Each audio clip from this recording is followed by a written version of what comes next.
Cue the French lady. So, ladies and gentlemen, we have a fun little gambit. Some would call it a gimmick. I would call it a gambit for this podcast. And that is Matt and I have taken our political compass test.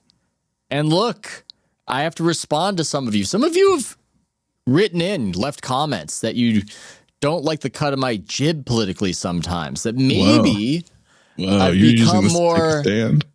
I've become more anti-Trump than objective. So I think that we need some honest reckoning. We need my soul revealed, my actual internal thoughts, how I want society to be run. It's very important. So Matt had this idea that he was going to send me this political compass test. Right. And that we would reveal it and we would talk about some of the questions in it and then get into the stuff we usually talk about where you make everybody mad. And by everybody, I mean a loud cohort that then throws you off, Matt, and triggers you. I promise not to care this time. Or I mean, I just like, I'd like to be liked, you know, but I like don't. I mean, I get it. You're a bunch of your listeners are absolute fucking morons, so they can't understand the words that I say, and so they get mad at me. they resent how you want to take all their tax money to prop up ideological Hollywood. I think that's right. Live Hollywood. No, it is funny that I do like it. I forgot. Yeah, I'm like kind of the heel of the show, similar to our little bit that we did before, where I like to play heel. Yes. Yeah. Well, my favorite question was when the political compass test asked if we should use tax money to support works of art. Well, I can't wait to get to that one. It's just strong disagree. Strong disagree. Fuck art. Fuck my tax question. Well, okay. Well, so yeah, I just thought that I was kind of thinking about the political compass test. Can I set up the political compass test for people? I don't know if everybody knows it. And it's celebrating 25 years according to its website. It's for 25 years, the political compass, politicalcompass.org. And you guys at home can take the test along with us. And it's kind of, you've seen memes of it. I'm sure most people have. Had you taken it before, Ethan? Like, no, I took a different one recently, but this one I have not taken before. So but this is kind of the classic internet meme one, and it's been the same, I believe, for 25 years. And I don't know, it's just a cool thing that's been around for a long time. And I thought personally it'd be interesting to retake it. I don't really remember where I was at when I first took it years ago or whatever, but a little bit. I'm also like, is my friend Ethan drifting too much to the right? Or why are we so separated? We need to mind him. We need to why are we different? So I thought it'd be really interesting to go question by question, me and you, and see where we differ. But also, honestly, the goal here is for us to take the test together. So for us to come to consensus on each question and see what happens when the two of us come to consensus on the questions and where does that lead us to, if that's possible. But I'd really like for us to select, to agree on what to select on each question before we move on. Not agree to disagree, just like come to some agreement. Okay, I don't know if we can take the entirety of the test one by one. I think what we should do is isolate some of our favorite questions. Yeah, I know you think and discuss those questions. I know you think that, but I think this will actually be really fun and interesting. And I think that we should this should take as long as it's going to take. Okay, let's do it then. Okay, fine. So let's just jump into it because I think it might hit someone. So again, please follow along at home if you want to. We'll read out the questions, we'll debate and talk about them, and then we'll see. Oh, but first.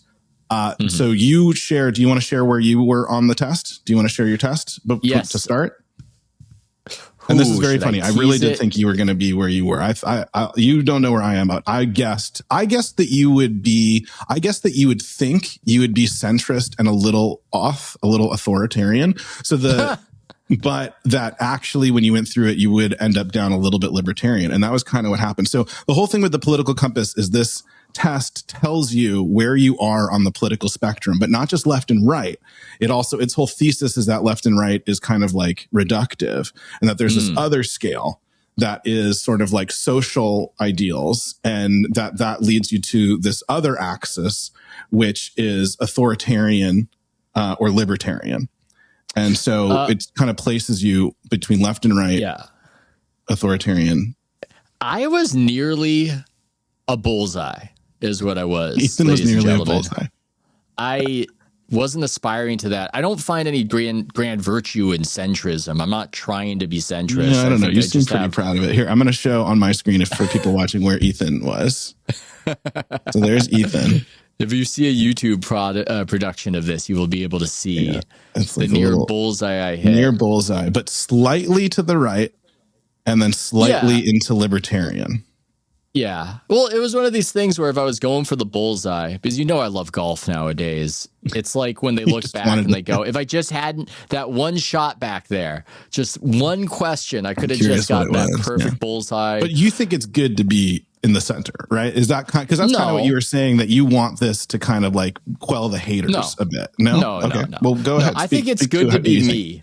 I like being me, and whatever this produced, I was going to draw a metaphorical target, a bullseye around it, and go, that's good. That's good. That's what everyone should be.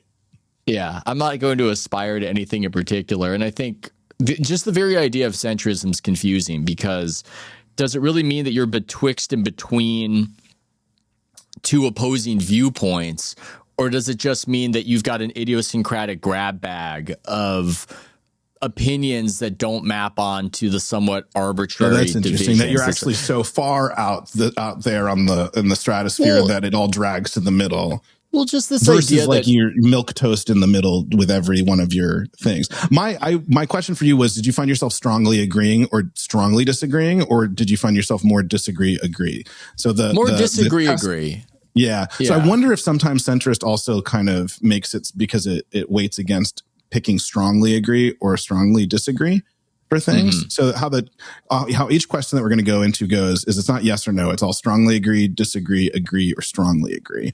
And I wonder if the more you pick the middle ones there. Okay. Do you want to guess what mine is before I show it to you? Let me look at the chart again. I think that you might be in the left authoritarian quadrant. Left authoritarian. Interesting. It's just my guess. That's your guess. Let's see it. Or should no. Oh, I'm covering my eyes. I want to see Brace your eyes. Don't look at the eye. I want to see it at the end. Well, okay. Would it surprise me? No. You have to see it now, because what we're going to do at the end is going to be our thing. So this is me. Okay. Which is like so fucking Reddit brained of me.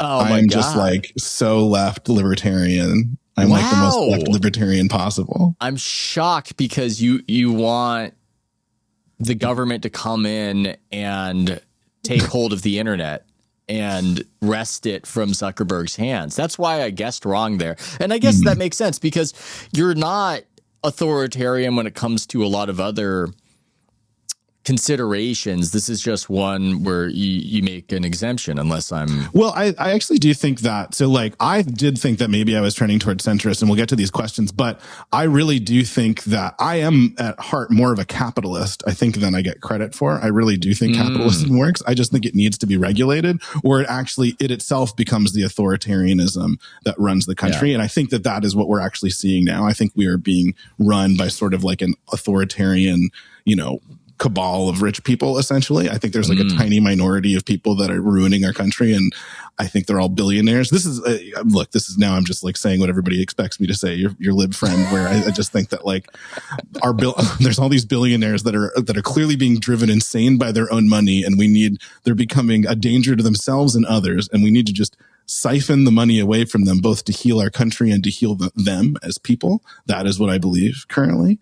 But I do think we're essentially under an authoritarian regime because we do not have enough government oversight of our economy. But I think the account kind of like the survey kind of draws you towards that. But I don't know. We'll sort of see. I'm shocked that you ended up in the green on the chart. Really? For those who are not looking at this chart, the authoritarian right is blue, libertarian right is purple, left libertarian is green, left authoritarian is red. And I, by the absolute smidge, have wound up right libertarian, but a different guess here or there, I could have ended up in any quadrant, apparently. So there you go. You want to just get into it? Yeah. All right. If the first question, if economic globalization is inevitable, it should primarily serve humanity rather than the interests of transnational corporations. Now, I'm angered, Matt, that globalization has an S in it. There's a tell here. It's a British test. What the hell is that? What the hell is that? And our options on all questions will be strongly disagree, disagree, agree, and strongly agree. And this was a tough one because in a way, we're just being forced to make these false choices to get a sense of ourselves. Which is the thing about the political compass test. And they say that these are not questions or provocations is kind of like how they say it. It's like not meant to be objective. It's meant to like expose and reflect biases. So you just have to take the question at face value. So if globalization is inevitable, should it serve humanity rather than the it should serve humanity rather than the interest of transnational corporations? Do you agree or disagree or strongly? I said agree, but I also don't tend to trust anybody who's in charge of making sure it serves humanity. But if given that power, then yes, I don't like that transnational corporations have only a loyalty to themselves. And I do believe that we need nations and we need a focus on what's helping us writ large versus whatever these companies that have no loyalty to anything but the shareholders. So yeah, in an ideal world, I'm going to go with agree, while at the same time conceding that I don't trust most politicians who think they can direct that or control that. Sure, but that's not part of the question. It's just, should it serve humanity or corporations? I would strongly agree to this. I think there's no point in any. So would you also strongly agree? I say agree. I say agree because, again, I don't trust the people who would try to make it serve humanity. That's not the question. The question is, should it primarily serve humanity or transnational corporations? Globalization. Well, the idea, again, is that the transnational corporations will serve humanity in trading better. I mean, that's the hope. But are you trying to shift me? Are you trying to talk me into? You had me at agree. This is the problem with you. You're now trying to talk me into the disagree where I'm farther away from you. I'm trying to talk you into strongly agree because I think you agree with this. Strongly. I think we should move on. My question has been submitted. My answer has been submitted. All right, you chose agree. All right, next one. You read it off. I'd always support my country, whether it was right or wrong. Now, I genuinely don't know what you would have picked here. So you tell me, Matt. I say disagree. There are definitely times in which I do not support my country. Now, what that means is up for debate, But like, there's definitely times when I'm like, fuck America right now. I definitely feel that way. And now would I don't know what, I'm not going to take up arms against my country. So I'm disagree. I'm not strongly disagree or something like that. But I do think that it's okay to like not support your country if it does something that you don't agree with. Yeah. Support is a strange term because you're not going to theoretically support an action by the country if you think it's the wrong action. I went agree because I'm broadly supportive of my country, regardless of its mistakes. But there's a breaking point where if my country went completely insane, then I would have to, I suppose, wash my hands of it. So I go with agree, though. I think, again, you don't want to go to disagree? No, I know. Stop trying to sell me. I think you're lying to yourself. This is what's interesting is I think you could get me on this one. You could move me on this one. I think that I'm not trying to move you. I think you actually just selected the wrong option for what you believe. I'm saying this is one where we had enough time and we didn't need to move through all the questions. You could get me on that one. And all right, let's assume I did it. So disagree. We're picking disagree. Okay, disagree. I'm going to pick disagree, and then I'm going to wind up in the lib quadrant just based on that one different answer right there. Well, let's see, because we'll see the next ones, and we're about to get into a real spicy based one. But before we get to that one, the one we're going to get into, I was stoked this was on the first page because I was like, all right, listeners are going to be like, is this going to be interesting? And then there's one that's like immediately interesting. But before we get to that one, there's this one. No one chooses their country of birth, so it's foolish to be proud of it. Yeah, maybe losers. I chose to be born here. But I have that kind of will. I have that kind of ability. In the soul space, I chose to be American. I said, shoot me down in a load, an American load. Be a great song. I chose to be an American. I went with, okay, so the idea is it's foolish to be proud of it. I went with disagree, not strongly disagree, but I think it makes sense to be proud of a good thing you're a part of, even if you didn't accomplish that. I think that makes sense. You feel good about being part of a good thing. So I don't go strongly disagree, but I go disagree there. So I do think this is one interesting one too. I think it is foolish to be proud of the country of your birth because you did not choose it. However, I'm also a realist on this, which is that, look, there's so many things go into who you are and where you're born or whatever. I think it's okay to be a little foolish and to be proud of where you're born. I think that's. But you've always been proud to be from California. You're the only person. It's such a big state. Nobody has that. That I'm proud to be from California. Yeah, it seems like a little hypocrisy there is all I'm saying. And what is that? What's going on there? What's up with that? Are you not proud to be from California? Am I proud to be from California? I guess. I suppose. I don't know. Where do you wish you were from? I don't wish I was from anywhere else. I just wish it was more affordable to live in the place I am from. But you still chose to be. All right, here he goes. Here's a big one. Ready? All right, you read it off.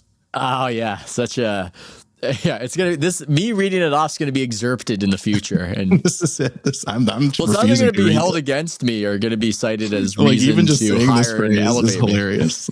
It's so hilarious. I read it wrong too because last night when I read it, I took a little melatonin. I was a little sleepy, and I read it in a way that was almost more intriguing. But here's the question: our race has many superior qualities compared with other races. Now, we got him, guys. We got him. He said it. Now, the way I read it was one race has many superior qualities compared with other races. And I was just puzzling over that. I was going, yeah, everybody's got their thing, I guess. White man can't jump and such. I mean, everybody's got the thing that they're good at, I suppose. But this one is just a little too far. In a way, it would have been a trickier question if it just said, our race has some good qualities. That would have been a little trickier. But when it goes, not only superior, Matt, many superior. I'm okay. This was the thing. I actually thought that I would bring this up and we would talk about it. But but you saying many superior qualities is tough. And also, our race is better at processing milk than some other races. Scientifically, that does seem to be the case. Is that true?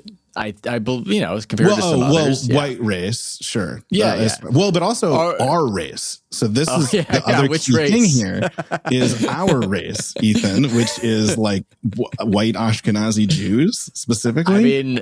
I don't know. Are Ashkenazi Jews good at processing any food better than another? I don't. Yeah, that's a tricky one. We famously have terrible bowels. But this does seem to be a time where the Jewish race has some things to point to as core competencies, given what's happening with their Air Force and whatnot, and spying. It's amazing to me. It's amazing to me that the Israelis are the top spies in the world now, because in my experience, they are the least subtle people on the planet. And I just wonder, what do? They just land in a place and just give me all the secrets. I want all the secrets now.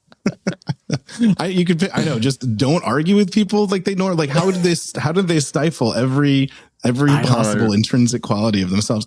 I don't know. You just have to imagine that they're so hot or something like that. That like every Israeli spy is just so hot they have to get away with it. Right? Honeypots. That's the main quality of the spy, right? Is that you're so hot that you can get away with anything. That's how they got the gay Ayatollah. Was that something that they did? There was no idea. Oh, okay. But however you pronounce his name, the son of Khomeini, Moshtaba, however you pronounce his name, reports said that he was gay, and I can't tell if that's just trying to sow division or if that's actually true. But gay Ayatollah became a phrase, and perhaps you needed a different approach with different people. You got to know your personnel. But if you're hot, you just pick one. All right. So, wow. So this actually isn't that controversial of a question for us. No, it's just strongly disagree. We're all woke on this. We're all woke on this. Yeah. Yeah. Right. But it gets a little, I mean, look, this is what I want to know from you. If it's on the Jewish, is it a little tougher to strongly disagree than if it's on the white, Matt? That's the controversial question. If we were just white. Well, again, look, I think you could get me a little bit on like, various races. I mean, and this is like, we're completely choosing not to have the discussion of like, is race even real and all that sort of stuff. Just for the sake of argument, it's like, we'll go with our race is the best at knowing whether it's real. Our race is the best at the debate. So I think that, I think you could maybe sometimes divine like one or two things that a race may kind of outperform on. But many superior qualities is such a high bar that I don't know. Yeah. I think you just can't. Many is a lot. It's a lot. Many is a lot. You can maybe get one or two. You can maybe be like sprints fast. You can maybe get, a sprints long or runs long well. Maybe you can get like, I don't know, like good at eyesight or something, but you can't but you can't get, I don't know, many. All right. Both strongly disagree. Is just a little, they could have made it a little trickier with some softened phrasing, but it's just that's too hardcore. Yeah. That's too hardcore. So we need to say this just for the, let's say like one of those PSAs during 2020 where it's in unison. Yeah. We strongly disagree. Our race has many superior qualities compared with other races. And that's a promise. That's a promise, folks. We don't think we're better than other people, and that's why we've appointed ourselves as the people to tell you that we don't think we're better than other people. So this question. Next one. I'm curious what you think on this one. The enemy of my enemy is my friend. Now, this appeals to my Kissinger side, Matt. Mm-hmm. My old Hank Kissinger side. This idea of I don't have permanent friends or permanent enemies, but permanent interests. I got to say, I agree. The enemy of my enemy is my friend sometimes. It's just but you said sometimes. Yeah, that's why it's an agree, not a strongly agree. Not a strong. All right, you could get me on this one because I do disagree. I do think ultimately they're not, but I can't help it when, Steve Bannon goes against the tech oligarchs. And I'm like, yeah, sure. Do whatever, man. Do whatever, fat man. Take them out. You mean Jeffrey Epstein's best friend, Steve Bannon? Jeffrey Epstein's best friend. Yeah. Oh yeah. That's so funny, right? Did that take Bannon out of the conversation? I don't follow it enough anymore. I'm going to look up that email he sent about Paris Fashion Week to Jeffrey Epstein. Oh, the one about his balls or whatever. Yeah. You need to make sure that it's real. By the way, what's going on with Joe Rogan? I know he's always been a conspiracy guy, but he thought Netanyahu was dead. This is just he believed the ear canal thing you were telling me about. That Netanyahu had these different Ethan, we were talking on the phone, and Ethan was like, "You looking at these ear canal photos that prove that Netanyahu's dead?" I'm like, "What the fuck are you talking about?" Yeah, people who think Netanyahu's dead don't just think that he's dead, but they think these photos of him with different looking ear canals, which I would assume is just that your ears are cavernous and from different perspectives you have different shadows. A Jewish man's ears they'll never look the same, no matter any angle that you look at them. It's similar to in Titanic when the old lady tells us that a woman's heart is an ocean. A Jewish man's ear canals are... It's an unidentifiable, an unmappable, an unchartable terrain. It's a disgusting estuary. All right, next one. Okay. Military action that defies international law is sometimes justified. Yeah, strongly agree. Agree. Why strongly agree? Well, because international law is fake. I think the experts have proven that international law is fake. The experts meaning Trump, who has just done whatever he wanted and nobody did anything to stop him. That's how he proved it. That's exactly how he proved it. He demonstrated it through action that it's fake. And look, I think a military action, if it's important enough, you can't just subsume to international law. You have to say, hey, we've got to do this military action. My question, though, is I think international law does allow for military action in certain situations. That's the whole point of it, is to just make it so that you aren't just going rogue all the time. It's that in situations that are predefined, you can take military action. So why who not go determines along with international law? But it's like, who determines international law? Is it the UN? There's a lot of people Geneva that Conventions? decided on this stuff. Yeah, I don't know. Like we made these things for a reason, don't you think? I mean, I'm not saying that we didn't make them for a reason, but this is sometimes justified. You can't come up with a scenario where it would be justified. I would go agree, but you went strongly agree. I went strongly agree. It's incredibly hawkish of you, Ethan. Can I pull you back to agree? I think I'm going. You could talk me into agree. I could be talked into agree. All right, let me pull you back to agree here. Okay, we'll go agree. Okay, right. we're shifting the Ouija now. The next board. one strikes me straight in the heart. Really? Okay, I didn't know where to go on this one. Mm-hmm. There is now a worrying fusion of information and entertainment. So I made an infotainment television show. Yeah. but also even you. Did that worry you? No, well, yeah, I was worried the whole time. Is this okay? Is this ethical? I think that this is like a false. I think this is one of those things that like dumb people like think is a smart thing to say. That like it's not okay for our entertainment shouldn't be like have news and info in it. It's always been thus. People weren't reading the newspapers to be bored. It has always been thus. Yeah, exactly. I agree. I think you need to have your entertainment should have information in it. And I think your information should be presented in an interesting way. Otherwise, everyone's not doing their job right. And Matt and I both worry about the incentives and how they can corrupt just presenting information that's but I'm not worried about the fusion. I might go strongly disagree. I think I was disagree before. I'm going to go strongly disagree. I'll go with you on that. I mean, I think there's obviously like Mays is saying, what about the lies? Yeah, you could lie for the entertainment value, but then that denudes the information. And then I think it's like you got to take this at good faith, which is that like. By the way, Matt, this is going to be a good reveal. We've already done the spoiler of our own political compass.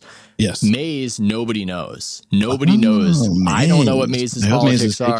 I hope Mays has taken the test. So there might be a Mays reveal at the end of all of this because I don't know. Nobody knows. We're in the dark about producer Mays. All right. Okay. Next page. Next question. Next page. People are ultimately divided more by class than by nationality.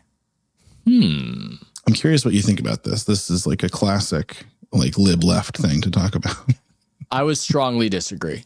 I think people, especially well-educated people, can underestimate the degree to which they're shaped by their nationhood. My first clear thought on this was actually when I went on Birthright.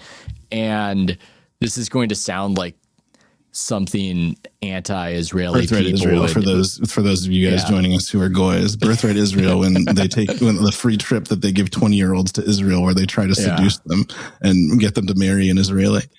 Well, they do it. Oh wow! Unfortunately, maybe for the men on the trip, hot spies. If you successfully fuck an American on Birthright as one of their Israeli chauffeurs, that kicks you into the spy program. Yeah. Well, unfortunately, the way it worked, at least on my trip, was that you're this sort of schlubby college student who's been drinking all the time and maybe is carrying about 15 pounds extra weight. And then you've got this idea that you're going on Birthright and there are going to be girls there. It's going to be a party. And the Israeli soldiers are there escorting you on the trip. And they're in good shape and they're holding guns. And they get all the girls. Yeah, you're not the Americans that they're trying to fuck here, buddy. You're not the ones that they're trying to get to stay here.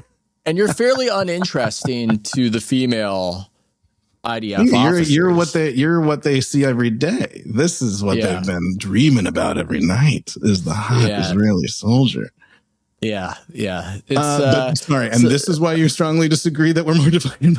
No, it's because they asked a question. I almost hesitate to share the question they asked because of all the stuff that's out there on the internet nowadays. But they asked it, and it is a propaganda tour, and they are trying to convince you to make Aliyah.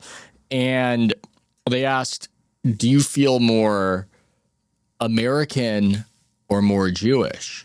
And you stand in one place or the other place, depending. Oh, wow. Jesus Christ. Yeah, I know.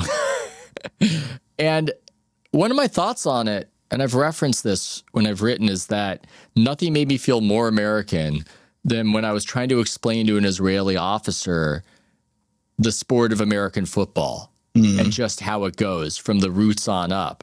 And the impossibility of explaining that really got me in touch with how, there are a bunch of things that I just absorbed. Now, somebody who was more Jewish than me, I guess, would feel more Jewish. But I that's a tendency I've had, is just to think that these boundaries, they're more meaningful to us, and we're almost not even aware of how much shared language, shared history that we have in a country.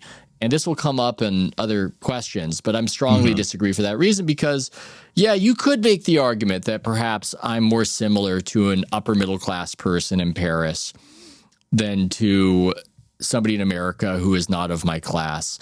But I do think, and maybe this is what it comes down to, Matt, is that I like the NFL and you don't. That really might be what it is. Yeah, everything you've been saying is gibberish to me. I believe you're making a compelling case, and it's interesting that football is the thing that you throw out. But also, I'm like, okay, but like, and I guess everybody loves football, but everybody loves football, the other kind of football, in other countries, and that isn't a nationality differentiator in a lot of nations. But just to say that, like, there are things like sports that can cross boundaries, but then things like class, I do think in a lot of ways do lead people to be more similar. And I would encourage you to also think about, just language, for example, there are other countries that speak English. But that's a fundamental basic barrier. It's hard for me to believe that I have more in common with somebody who just doesn't speak my language half the world away because we're a similar class. Sure, but an Australian, so somebody that does speak English, do you think you have more in common with an Australian that is your like class level, that is your socioeconomic level, and an American, or do you think you have more in common with an American who is, either super poor, I guess, or super rich, right? Way above or way below. And I do think you would have. Come fall, I can talk football with every single. but okay, this whole question hinges on the NFL, which is why it's so important for us to have the NFL here. But if there wasn't the NFL, would you actually change your mind? Would you actually believe that? Then it gets complicated. It gets complicated. I once was in a cafe in Cairo, and I was on the internet. It was an internet cafe, and a guy came up to me and he said, "The Wizards are hot right now," because he was looking at how I was looking at the NBA. Then the globalizing influence of these sports, it might get a little more complicated. But for now, I'm going with strongly disagree on this. I'm going with the country. I really think this is matters. So narrowly focused, but I'm also impotent to come up with a succinct counterexample that like is as good as your NFL one is here. Yeah, except because obviously nationality means so much more than all these things. Can I pull you to disagree? Just because I do think you have more in common than somebody, but you obviously have like, the family dynamics that you have are more aligned with people of your socioeconomic, than people who are much poorer than you, for example, right? You are more likely to not divorce and to have 2 kids than somebody who is in the lower tax bracket than you, who's much more likely to divorce or to have more children. But at the same time, you talk about divisions. As Americans, we're not tapped into these people in other countries and what's going on and what they're going through. I mean, we are. Here's something. I'm going to make the kind of classic neo-lib sneering argument about Americans, but in favor of my answer to this question. If we're going to argue that we as Americans are fairly ignorant, we're the ugly Americans, then it's strongly disagree because we don't know anything about these other people, even if we share some commonalities. Yeah, but I'm not making that argument. I'm not making that argument. I'm making the argument that like when I hang out in another country or meet somebody from another country, if they're basically the same socioeconomic background as I am, I think we have a lot in common. Whereas if I go hang out in another country and, I'm meeting somebody from a different class than me, I do think I have less in common. But you're saying you have more in common still with everybody who's in America who loves football. then Yes. This is my argument. You're going to go strongly disagree? Strong. That's how much I love football, Matt. I don't think you get it. I don't think you understand it. All right. But I mean, I don't like it. I want to say that, but it's an interesting way to look at it, I suppose. It's literally the main. It was one of the main ways that I could relate to and have conversations with your wonderful, may he rest in peace, father, was football. It's just an easy way to relate to people. All right. Well, but just to say it, and Mays is pushing here. I think there's people frustrated with me not saying like the obvious thing, which is that very rich people all across the world have like different fucking agendas than the poor people all across the world. Right. And like people are divided. People are ultimately divided more by class than by nationality, right? That's the thing here. And I think that we are being divided by what rich people want us to be divided by, but we really have more in common with each other than we do what the ruling class has, right? We are more in common with each other than we have in common with the ruling class. That's kind of the like ultimate progressive sort of like argument here. And that, you know, there's a quote going around right now, which is that like, you know, somebody in Iran, it was an Iranian poet or author, right? Have you seen this quote that's been going around? No. Oh, wow. See, this is, our bumbles are so different. I'm like, this is like hack at this point. Why even bring this up? But I'll paraphrase the quote, which is that me and you, the quote is like, me and you have a lot more in common than our governments, I have more in common with you than I have anything in common with my government, right? Than the people that rule me. And I have much less in common with my government than I do of you. But our governments are very much the same, and you and I are very much the same. I find that to be terrible butchering of the quote, but essentially, I found that to be rather confusing, and I also believe that Iran is a fairly, I wouldn't say a unique example, but a distinct example, because among nations in the world, it appears to be more so run against the wishes of the people who live there. Maybe not on the level of a North Korea, but something in that realm. So yeah, I don't know. But the hoi polloi of Iran have more in common with the hoi polloi of America than we do with our government and their government. But our two governments are more similar. This is hurting my brain. Let's move on. Next quote question. Is very good. Oh, God damn it. Controlling inflation is more important than controlling unemployment. I gave that an agree. Obviously, it all depends on the situation and the degree of whatever's going on in the economy. But if the currency just goes out of control, that we have jobs matters not as much. So I went agree. Yeah, I think, I don't know. I think this is there's no point in spending that much time about it, because obviously the counter to that is also true, that like if there's rampant unemployment, it doesn't matter how good your currency is. But the two things are so related to whatever. We'll just go agree and move on. Yeah, next one. Because corporations cannot be trusted to voluntarily protect the environment, they require regulation. I would agree. You can't let them do anything. All right. I'm going to go strongly agree. Yeah, I figured. Yeah. But can I pull you to strongly agree? No, because we also can't have it get too extreme where there's no building of anything because we have to worry about every single species. You need some sort of give and take there. So, but I think that's not the question. The question is, because they can't be trusted to voluntarily protect the environment, they require regulation. You obviously agree that corporations, you agree with both parts of that statement, right? Corporations can't be trusted to voluntarily protect the environment. It just doesn't happen. You agree with that? I would agree with that. Yeah. And they require regulation because of that. So I think I think we can strongly agree to this. No, you're not moving me. My agree is my agree. You're not moving me on that one. Because it can get too crazy. It can get But that's too not a part onerous. of this. It's not a part of the question. Hey, I answer it the way I want to answer it, buddy. Right. Let's keep going. Okay, now we have straight from the Communist Manifesto, man. Oh, yeah. So I'm curious. From each according to his ability, to each according to his need, is a fundamentally good idea. Now, I might not have given that question its proper focus, because I immediately got triggered by it and I went, that's communism, disagree, strongly disagree. But I didn't really think about the actual content of the actual phrase and whether in isolation it's a good idea. Yeah, but it is a good idea, right?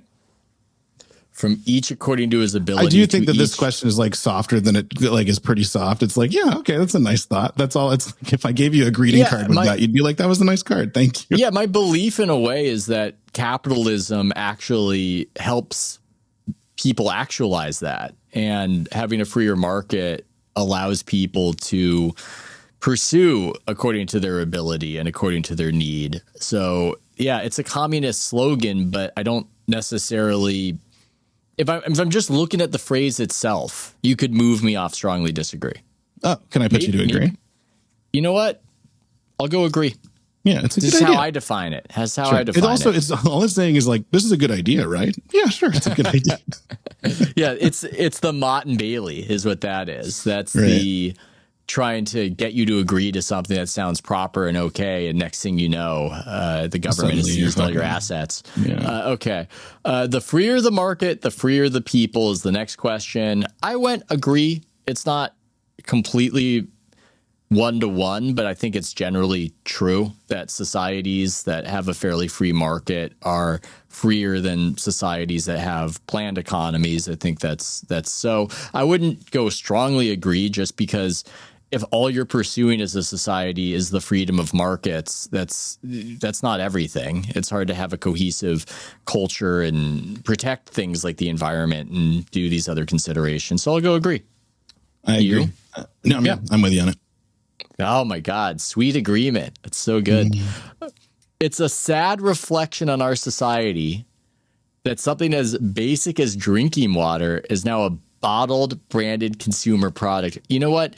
Sometimes this test dates itself, Matt. I know. This is like, of course, this is 25 years old. Yeah, this is like, I don't remember anybody caring about this since the year 2000. Nobody cares. You need to. But people used to talk about this all the time. Yeah. It's people can have their different waters. It's okay. Yeah. It's not a big deal. This is like a scene in like a music video or something where like someone's got a water bottle and like they're pouring it out. You expect a character played by Janine Garoppolo to complain. What did you just call her? Wait, Janine Garoppolo? I said Janine Garoppolo. What's her name again? Garoppolo. Oh, well, it's because the Niners had a quarterback named Garoppolo, who was widely agreed upon as the sexiest quarterback. He was perfectly average, but he was an insanely good-looking man. And Matt, you should look up. Shit. Are we sure he wasn't a Mossad agent trying to? He would have been the best Mossad agent. Mojtaba would have been powerless against Jimmy G had he been sent over there. The Ayatollah. But what do we do with this like with this cringe question? It's a sad, because it is, I guess it's a sad reflection that drinking water had to be bottled. I don't think it's a sad reflection. You're just like, whatever. I think it's fine. I worry about the plastics in it, but I do too now. Yeah, there's microplastics, but they didn't know about that at the time of this. Yeah, the filtration process leads to lots of microplastics. So are we going to disagree on this? Yeah, I'm going strongly disagree. It's not a sad reflection.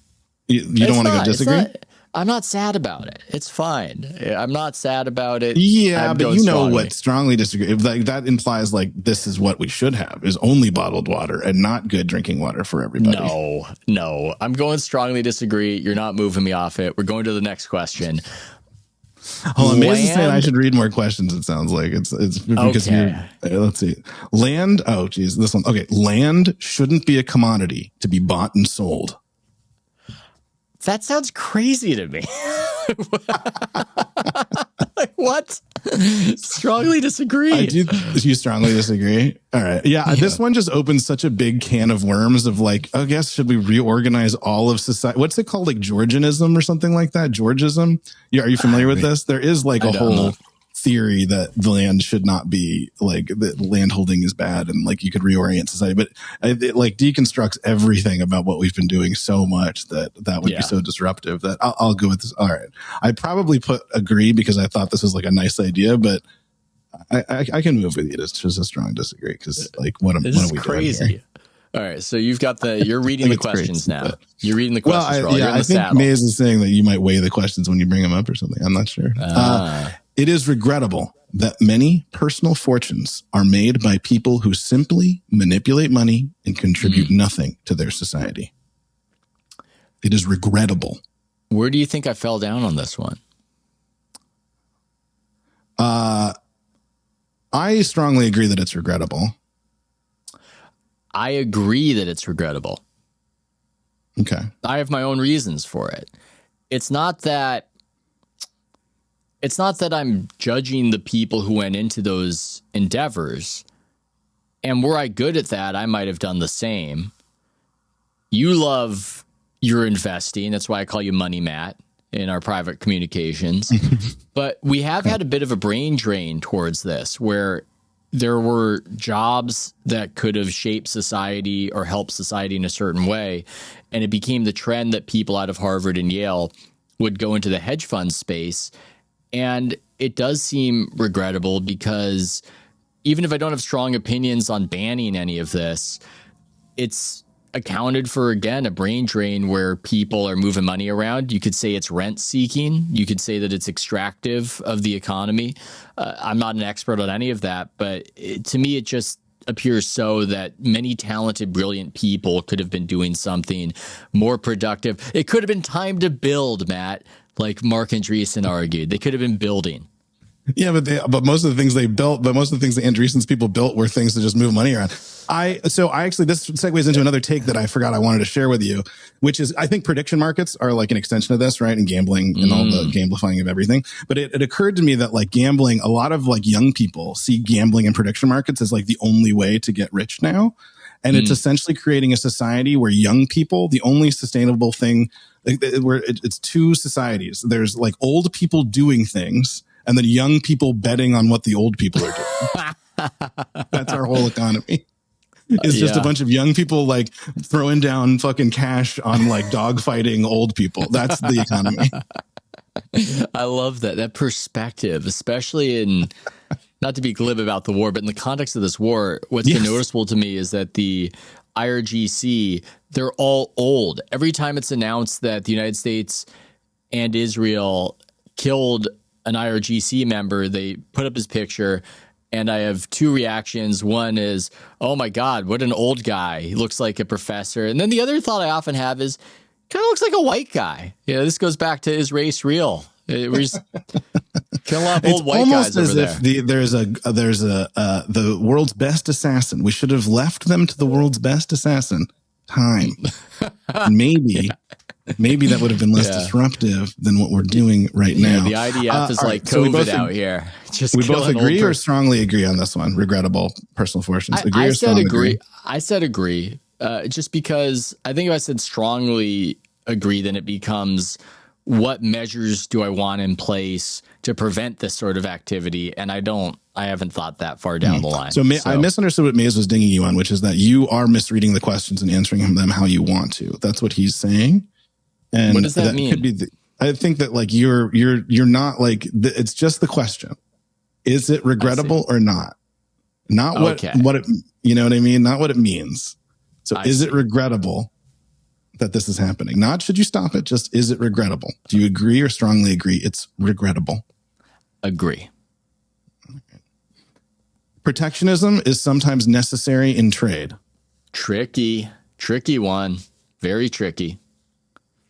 I really struggle with this.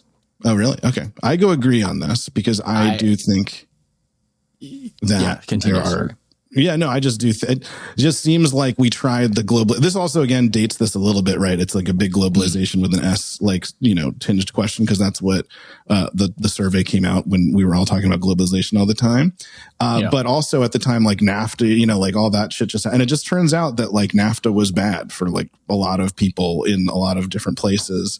And maybe it would have been better if we didn't flood Mexico with a bunch of shitty corn and they kept their corn. You know what I mean? Like it just like sometimes protectionism is necessary.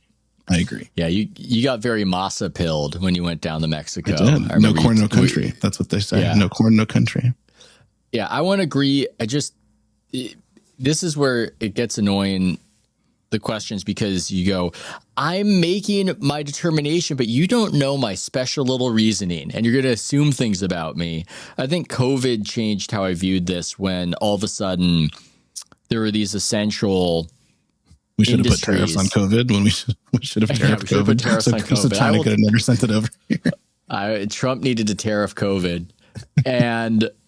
But there are certain industries that are just vital to our security that when shit hits the fan, you can't rely on, you're in trouble. And COVID revealed that to me.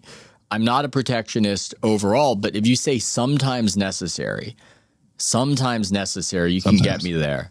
Yep. And then there's this other strange game theoretical component of tariffs and protectionism where I don't like tariffs, but sometimes apparently you need to threaten to tariff somebody else so they don't tariff you. So anyway, I say, hey, sometimes is where I came down that.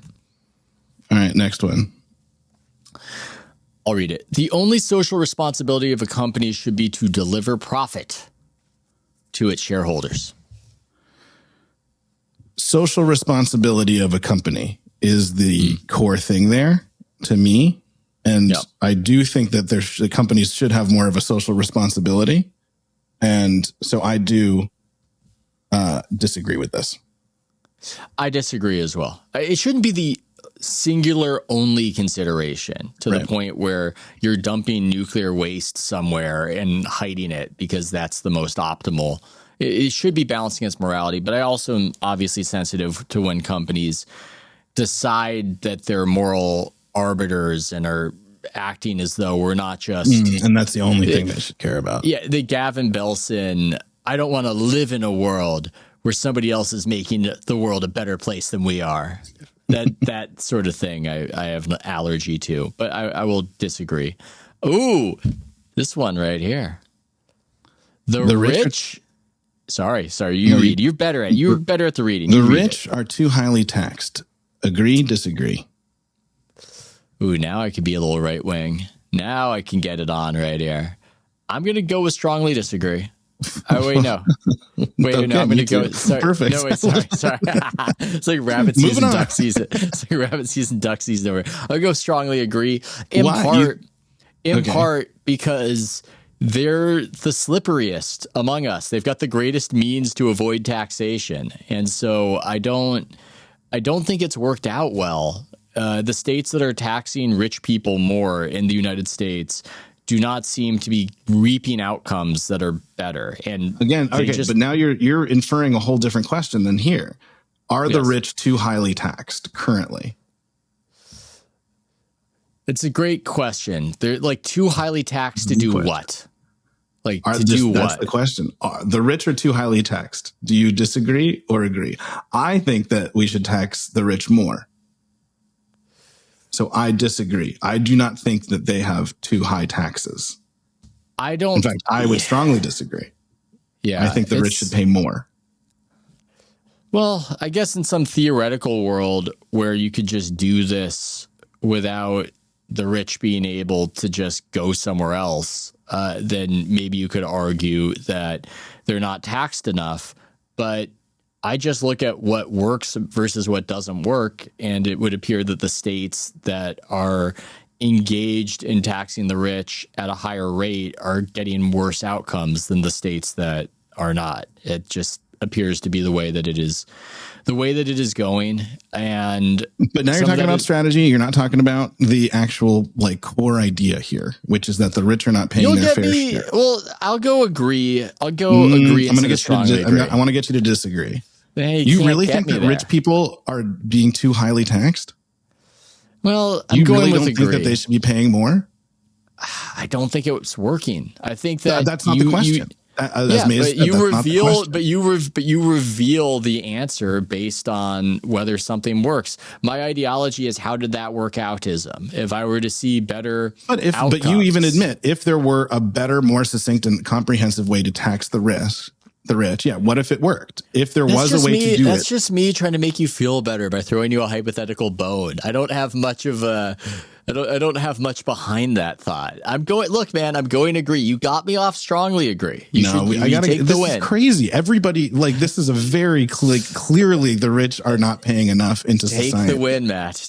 I'm not taking that win. No. You really think that the rich people are properly taxed? What is properly? Nobody can answer that question. Yes, you can. I think that for one, they don't even pay the amount of they don't even pay the rate that we've legislated that they should. I think that obviously rich people get around it. So we're saying that if you could tax them appropriately, would that be correct? How much money? It's like a woodchuck question. How much money? As I said earlier, I think we should strip all the money from billionaires because it clearly just drives them crazy. It makes them dangerous to themselves and others. I really think that people aren't looking at society holistically. The point of money is to help society function. And if money is creating hindrances to the functioning of society, then it's not doing its job. Money is not something that you intrinsically have a right to. It's a tool that society uses in order to make society function. And if people get too money brained and think that money is the whole point, then you end up where we are right now, which is a few people deciding everything for everyone. And those people are going crazy. Well, we also have the most billionaires, and our country is one of the most coveted countries in the world in terms of a place to move to. So I don't know how we pursue your vision in a way that would actually we figure out a way here. Theoretically, there's a way to tax the rich more so that more of their funds can go to the betterment of life for everyone. But then we get into these questions of what is the rich? You're making this billionaire distinction because I guess it's easier to make that a level of super rich, but why would it stop there? Because currently we do have a crisis where the rich are getting so rich. It's happened. They're running up the score in a way that is literally unprecedented. I mean, yes, the rich are getting the rich are getting very rich. I would not contest that. I also don't know. It just seems arbitrary. What is the level? And as anybody who's looking into tax policy knows, it would not be as simple. If we're trying to plug any hole, it wouldn't be as simple as just taking the money from them. You need to take it from more and more people. It's just, I don't know. So you think the rich are too highly taxed? You think that taxes should go down on the rich? Because that is the question. The rich are too highly taxed. You agree? It's not a popular one. I'm going to go agree though. This is how I see it. This is how I've seen it play out in the States. You think that the rich I'm for what works. Too highly taxed? Because I think for you, this is a moral question. For me, it's a question of practicality. And as a matter of practicality, I think you're reading a question that doesn't exist. Well, are you looking at the different trends in these states? How states are getting greater and greater population for moving there within the United States with the lower taxes, and then they get to increase their tax base because more and more rich people are moving to these states. Yeah, it's it's a race to the bottom problem. And also ultimately, everybody should just swallow it and take it. And whatever, we should tax them more federally then.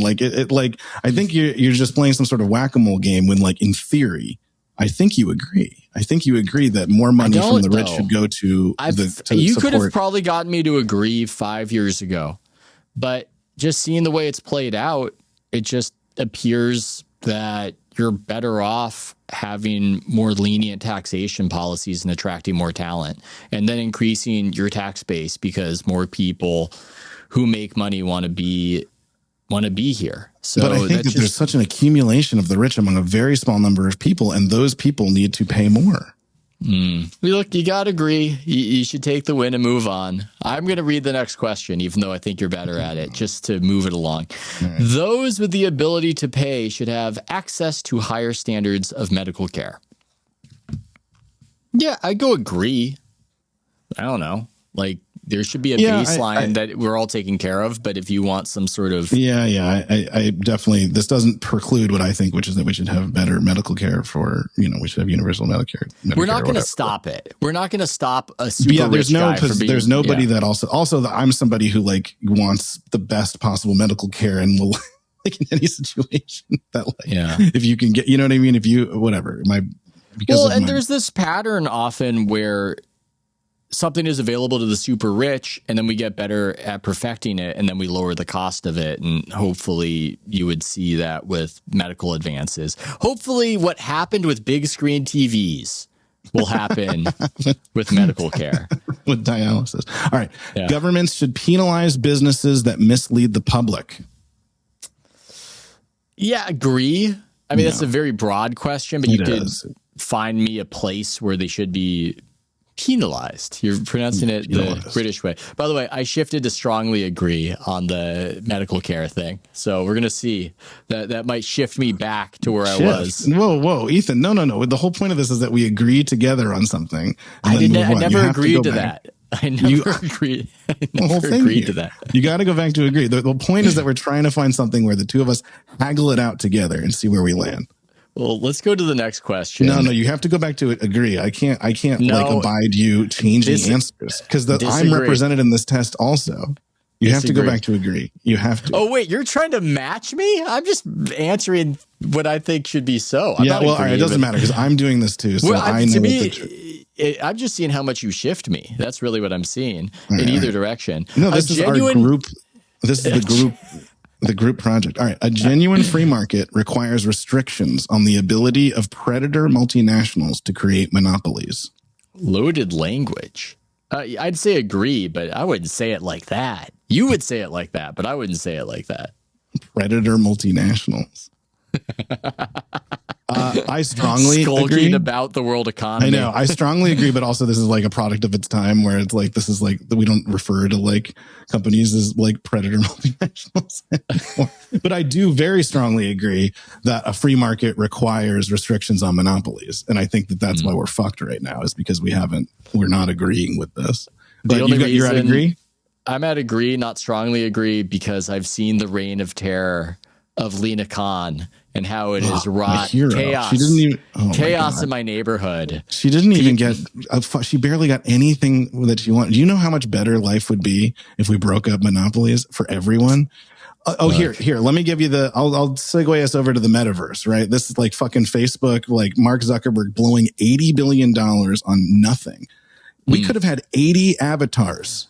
We could have had 80 fucking like sick ass movies. We could have made like a bajillion more cool things. We need to speed it up. We're on page 3. We need to speed it up. We need to speed this up. I'm afraid of your answer to this one. Abortion, when the woman's life is not threatened, should always be illegal.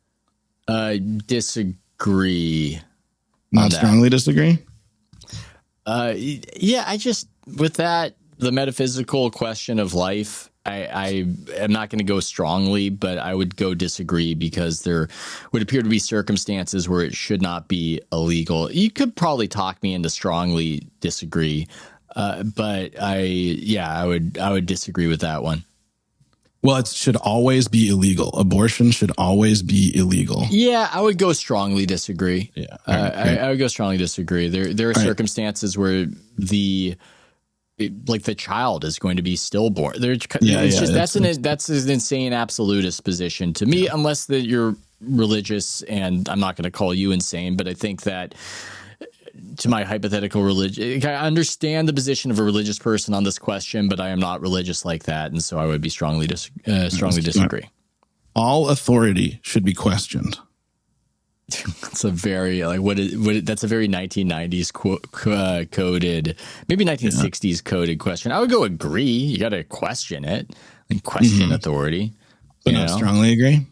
Not strongly agree. Strongly just implies that you're just always questioning authority every time. Like a conspiracy theorist. So I'll go agree. All right, I'll move with you. I love this one. An eye for an eye and a tooth for a tooth. Agree or disagree? Anybody else Hammurabi pilled out here? At first I was disagree. I was at first agree, but then I thought, what the hell? Like, what does that even mean? Yeah. All right. Disagree. Disagree. Yeah. Taxpayers should not be expected to prop up any theaters or museums that cannot survive on a commercial basis. Here it is. Here's theaters. Yeah, I obviously disagree. I actually think most people disagree with this. I don't think that. I think that's crazy. The problem is this. If it was theaters, I would go one way. But when you add museums, I'm going to close the museum. We need some, it's good to have some museums, but I haven't really thought about this. Could we just have private museums? Would they be better than the public museums?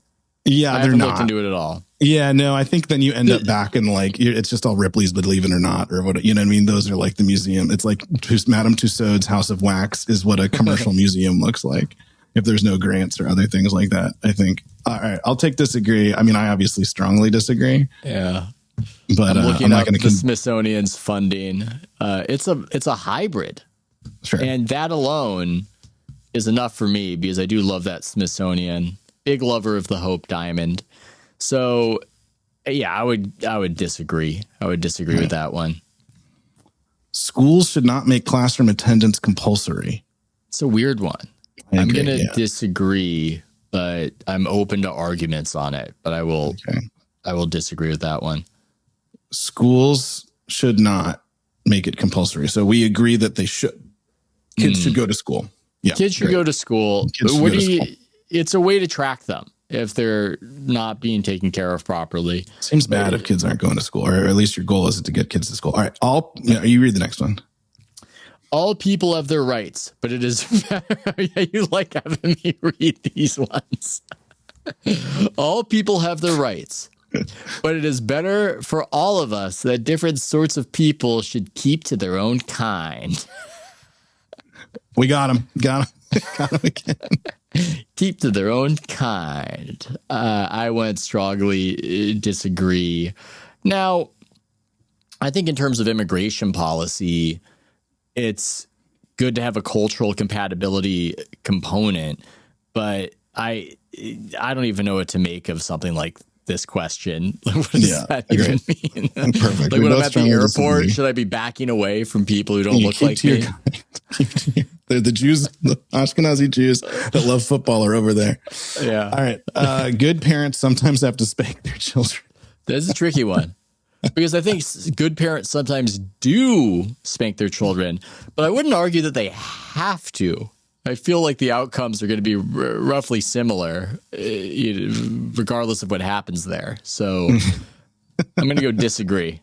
But not strongly disagree? You think good parents? No, because I've known people where they do the spanking, and I think that it's fine. I think there's an argument for it, but it's not something that I do. I just wouldn't. Christ. What do you mean, Jesus Christ? I thought we as society had moved pretty far past spanking. All right. You don't know any second generation, any immigrants, these beloved immigrants of yours, Matt. They sometimes spank again. Their kids. I'm closer to people of my class than of my.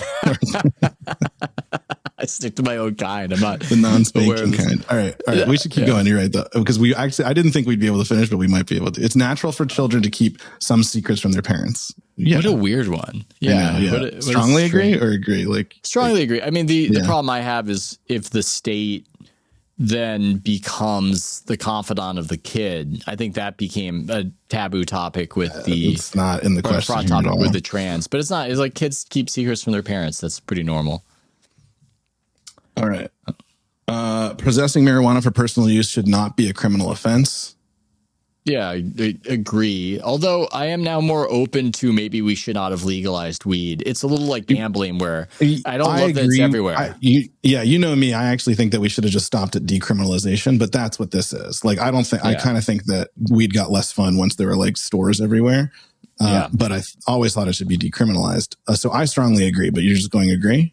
I'm just going to agree. I'm a little bit concerned with the weed everywhere thing. So I'll go agree. The prime function of schooling should be to equip the future generation to find jobs. Now we're going to disagree. I know you well enough that this is going to be the prime function of schooling. Yeah. Yeah, man. Pursue your moral edification elsewhere. Pursue your critical thinking elsewhere. We need to keep the eye on the ball over here and get people ready to join society. This has been something Matt and I have argued about offline, where I believe the university system is not jobs forward enough. So I am going to strongly agree and piss off Matt. No, look, I can go to maybe agree, but like strongly agree is crazy because there's obviously tons of purposes. Like for right now, like, so your kids like are not being equipped for the future to find jobs right now, right? That's a problem. But like, what even jobs are they going for? The point of like, I think also jobs is not a concrete thing. Like what somebody does for a living. I think if you only like try to go towards jobs, you're actually going to miss the mark. You know what I mean? Had either of us just been going to school for just jobs, neither of us would have the jobs that we have. I don't want to reveal too much about my family, but my kid took some aptitude tests and I fed it into GPT to ask, hey, what job is this 7-year-old going to have in the future? And maybe in the future, he could go into the coal mines right now. Yeah. Maybe GPT just knew me and they were drafting off that. And that's how they were doing the probabilities. But they said writer, podcaster. But like, Ethan, you clearly don't think anyone should go to school for writer, podcaster, right? Wouldn't that be a glorious utopia, Matt? What a horrible thing. What an insane thing. Like we'd miss the mark completely if all kids had to be trained in school for writer podcasting. It's funny. My son comes home and, hey, are you struggling in school? It's like, yeah, it's just really hard figuring out how to attack the South Asian market in domestic American politics on X. I need to figure it out. As a Jewish man, it's difficult. It's very difficult. Dad, my takes are stale again. I don't know what to do. I was copying my takes off my friend. Come on, you disagree here. Prime function of schooling, equipped for jobs. Strongly agree. No, I've got to pull you to agree. That's crazy. You can't. Again, you can't. You already know you can't. Don't waste the listeners' time. But again, you were not equipped for your job at school. Look, man. It's a tragedy. It's a tragedy that schooling wasn't focused on that. May says, I think he was trained for his job at school because me and him just argued all day long in our fucking politics class. And that was the best training that he got. There we go. I'm going to agree. I really don't. I think that you're just making. I'm shocked you agree. That shocks me. I'm willing to be like, okay, like, cause it can encompass a lot of things, like what would prepare somebody for jobs. But I think that prime function jobs, I think then you're going to end up with a bad society. And also just the kids are actually going to fail at getting jobs. Well, I think actually people who are super well trained for jobs do bad at those jobs. I think you actually need to be kind of trained in a wide variety of things to actually even be good at most jobs. Strongly agree. Not with what you said, but with the question prompt was. That's people crazy. With serious inheritable disabilities should not be allowed to reproduce. I would disagree. That just I don't even know how you do that. I don't think it's worth going into this on that one. I disagree with you too. We don't want to go into the Gattaca realm here. Okay, you got the next one. The most important thing for children to learn is to accept discipline. I wouldn't agree. The most important thing for a child to learn is to accept discipline. We're not talking about teenagers here. We're talking about children. Like children need to accept discipline. That's how they make the leap to being autonomous and responsible. That's the prerequisite. But I say that because I got a wild boy. So you are an older parent than I am. I will go with you on this if that's what you say. But I will take that as parenting advice and not as necessarily something I believe. But I do agree that it's important for children to be disciplined. The next question is so British coded in how it's spelled, but just the phrasing. And just how it is. I mean, this is like unpacking. All right. There are no savage and civilized peoples. There are only different cultures. There are only different cultures. This just makes me want to watch one of our favorite movies together, The Man Who Would Be King. Agree? Strongly there agree? Are no savage. No, I disagree. I wouldn't use that phrase, though. I probably wouldn't use the harshness of savage. I wouldn't say that. You think there are savage peoples? I wouldn't use that phrase, but the idea that there are only different cultures that we can't. I'm not a cultural relativist. I think that there are certain things some cultures do that are not pro-civilization versus other cultures. And I've got no judgment. I've got no judgment of some tribe. I will say there is a specific type of people that I do agree are detrimental to, are savage and are detrimental and should be eliminated. There is a group of people. Once again, the billionaires. No one's talking about eliminating. No one's talking about eliminating anybody, but if you found a tribe in the Amazon rainforest, God love them. We don't hate them. We're not saying that these people are bad. The idea that this is just a different culture versus civilizational. I think if we take some of the harshness of the language out of that, you can see how it could be a disagree or even a strongly disagree. I think that's a lie that people might tell themselves because it sounds nice, but no. I think you're also just drawing upon misconceptions about like various like tribal groups. I mean, we just have no idea. I mean, I guess you could say that there are more warring type peoples and less warring type peoples throughout history. There are cultural differences. I just, the idea that there are no savage that's just a little too harsh. But if we say that civilization is a spectrum as opposed to there are only different cultures, I think that civilization is a bit more of a spectrum. And some peoples or countries might be more towards one end and some countries might be the other end is what I would say. So you disagree? I'm disagree. If it wasn't savage, I might be strongly disagree. But when you say savage, it's just, I think we were thinking too much about this question. And I think you know what the actual, and I think we both know what the intent of this question is. But I do look, you can't look at Americans right now and not say they're a savage people. So I guess we'll also disagree. Don't be a lit caricature. Woke. Check your Wikipedia. Have you checked Wikipedia about that? That was my woke Matt catchphrase. All right. Those who are able to work and refuse the opportunity should not expect society's support. Yeah, I agree. If you're able to work and if you're just being lazy as opposed to something happened to you, I think that you should not expect society's support. I mean, society's support is pretty like amorphous though. Like, what does that mean? Yeah. Like, you shouldn't be able to use our roads? Like, yeah, you can kind of take that question. Yeah. The question is tilted a little bit towards the people who are sick of homelessness. Like, it could have been phrased in a way that was a little bit more in between, but I'm going to have to give that one an agree. Could be strongly. I'll give it an agree. No, I mean, I think everyone should expect some support from society. I think this is kind of an impossible question, but I'm also not, whatever. I think everyone, if you can work, you should work. Because also, if you're homeless, you actually can't work. It's like tough. It's like you need to fucking get your shit together. When you are troubled, it is better not to think about it, but to keep busy with more cheerful things. It's like something out of a musical.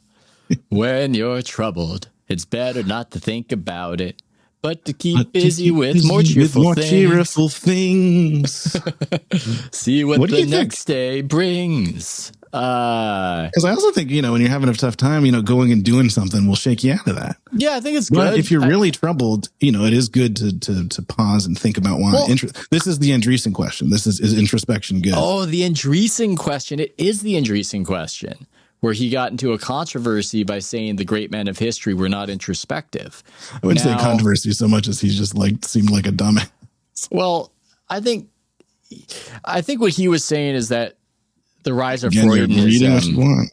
But he named the century where Freud became big, and that made he misunderstood the history of psychoanalysis. But sure, don't you dare insult Andreessen on this podcast. Don't you understand how much money he has, Matt, and how I want to get that money? Don't you understand that? Then why don't you answer the question correctly? You just tax it out of him, dumbass.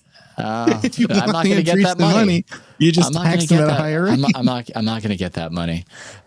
So I would go agree, because sometimes you have to acknowledge what's going on. I'm a compartmentalizer though, and I think that you just don't want to completely wallow. And yeah, it's generally good to keep busy. It's generally good, but I'm not going to strongly agree. I do think it's good to think about it when you're troubled, because why might lead you to actually digging yourself out of it. And I think doing mushrooms, for example, is a good way to do that, or, psychedelics. That's kind of the point there. Yeah. But also when you're doing those drugs, it's best to keep your mind focused on a goal or something else so that they work. I disagree. I think that when you're troubled, you should think about it. But I also think you should keep busy. Agree? You're saying agree? I'm saying agree. I'm saying keep busy good. Couple of men here. Yeah, all right. I'll go with you on it, but deny feelings. Mays found the quote from Andreessen. He said, quote, "I found people who dwell in the past get stuck in the past. It's a real problem. It's a problem at work and it's a problem at home." I mean, I do think there's like truth to that. But I also think saying that you have no introspection is crazy. I think you definitely need both. But I think that Shark Man is wrong to like totally get, hung up on this idea that introspection is bad. Shark He's Man. not introspective. I call him Shark Man because in his big manifesto, he says that companies like sharks need to keep growing or they die, which is not true. I think he thought what he meant was that sharks need to keep moving or they die. And some subset of sharks, pelagic sharks, that's true. But anyways, I also think it's funny to call him Shark Man because he looks like one of the sharks in Finding Nemo. He looks like the big dumb shark in Finding Nemo. Again, how dare you? How dare First generation. Oh, you read this one. Yeah, I read these ones. First generation immigrants can never be fully integrated within their new country. That a little hardcore, a little absolutist, I would say. Can never be fully integrated. Really bring the woke out of me. Bring a strongly disagree out of me with that one. Yeah. Never. I mean, Matt thinks that if they spank their kids, they're just horrible and should be deported. I feel differently on that. I respect other cultures, even those I regard as savage. I'm going to go strongly disagree. I don't know if we need too much time spent on that one. What's good for the most successful corporations is always ultimately good for all of us. Yeah, some questions are a little too. Yeah. Again, without the always, it gets trickier, but I'm going to go strongly disagree there. Yeah. Always? Come on. Yeah. No broadcasting institution, however independent its content, should receive public funding. So this is the NPR question. No broadcasting institution should receive public funding. Yeah, I'm with strongly agree on that, and you might strongly disagree with me. Do you really think NPR is like a bad idea, or BBC is a bad idea? It's not that they're bad ideas. I don't think that should be the remit of the government to have public broadcasting. The only argument for it would just be the scenario where somehow the government needs to transmit some emergency message to everybody and couldn't rely on the private media to do it. But that's more of a hypothetical scenario than something that's realistic. Let me redefine this in a couple ways. For one, just the broadcast waves in general are public airwaves, and so giving them to a broadcasting institution is a form of public funding. They do pay for that, right?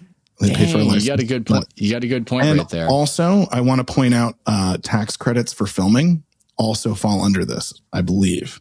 So if you think that a state or a city should be able to give tax credits to incentivize filming in that city, then I think that's also public funding for broadcasting. Well, what sucks is I already selected next page, and you made a good argument that would have changed my answer on that. Well, I'm also doing this. Are you going to disagree? I would go with that. But no, you're doing your own thing. I want to see how much you shifted me, and you want us to be in alignment, and I'm refusing this. This is the strange tension in all of this. Okay, let's quicken the pace. We're on page 4. Page 4. Rapid fire.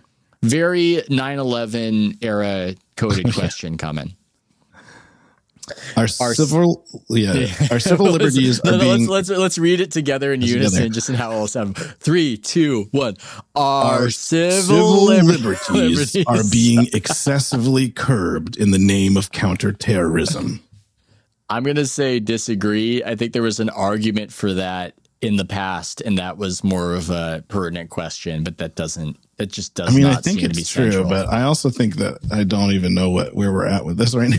Yeah. Because we're not really doing as much counterterrorism as we were at the time. So, all right, whatever. Yeah, our counterterrorism experts quit and do podcasts. So I don't know what's going on. The significant advantage of a one-party state is that it avoids all the arguments that delay progress in a democratic political system. I might have agreed with that, but after living in the state of California, I cannot agree with that, and I would strongly disagree. I know, but that's not what it means. But you know that that's not what it's referring to. I know, but yeah, I don't. I'm not a monarchist. I don't want a one-party state. Okay. I'm not. Yeah. A shocker. Wow. Yeah. All right. That's a change. So you're going to disagree? Yeah, I'm going to strongly disagree. Oh, well, now, again, I do think you're misreading the question. So you're going to strongly disagree on a question that I think you're intentionally misreading? Because you're saying it's just a process question, but unfortunately, I don't view it. The reason I'm strongly disagreeing is that when there's no incentive for producing well and you have full monopolistic control, delays are baked in because there's not a lot of pressure to quicken it up and make people happy. So, but an advantage of having a one-party state is that it does avoid arguments that delay progress. In theory, it would. What it does is it avoids arguments, but what it doesn't do is curb delays, is what I've seen. But China made all those trains so fast. Okay, you shifted me to disagree. That's a good example right there. Yeah. Also, it sounded like you were doing a bit of a racist Asian accent when you did that. Really? China made trains so fast. Well, China was. I didn't mean to, but what can I say? Although the electronic age makes official surveillance easier, only wrongdoers need to be worried. I'm going to disagree. Very 9/11 coded question once again. Yeah, I disagree. Death penalty should be an option for the most serious crimes. I actually don't know where you believe on the death penalty. It's a tough one. My bar mitzvah speech was actually on capital punishment. Really? Yeah. What did you say? I was pro capital punishment. That's so funny. And I moved off that position. I moved back to it. We eventually just come back to where we were. I don't want the death penalty just willy-nilly, but I don't know. Reserve the option for the most serious crime. Yeah, if a guy killed 20 people, I mean, is it the worst thing in the world to kill that guy? I'd say acceptable. So yeah. I'll go. I'd say the option. The option. All right. I like death and life and death, but obviously there are people that are bad, and I don't. This has never been something I've cared that much about. Yeah. And there's that thing where actually the death penalty affords you better defense, and people are better off sometimes getting wrongfully accused. Let me tell you something. Cases. I don't want us to get rid of the tradition of the last meal. The last meal, but a lot of places don't have the last meal. Does that change your opinion? I'm sorry. A lot of places don't do that anymore. I know that these are murderous, the worst of the worst, but I just love that tradition of, yes, we're going to kill you, but we get to find out what your last meal would be, and we provide you with that. That is a tradition unlike any other, just like the Masters, the last meal. And what would your last meal be, Matt? Oh, it's tough because I would want one dish from one place. You know what I mean? So it's unfair, or it's my mom's spaghetti bolognese or something like that. But it's I know it's just the guy at the fucking cafeteria. It's kind of changes the answer. I'm just picturing an especially frustrating convict where he keeps asking for his mom's spaghetti bolognese, and they keep repeating him. You killed her. That's why you're here. That's why you're here. That's what I want. You said anything. You said anything. We can't give it to you. I'm going to kill you right now just for being a little piece of shit about this. Oh my God. Yeah. Okay. Next one. In a civilized society, one must always have people above to be obeyed and people below to be commanded.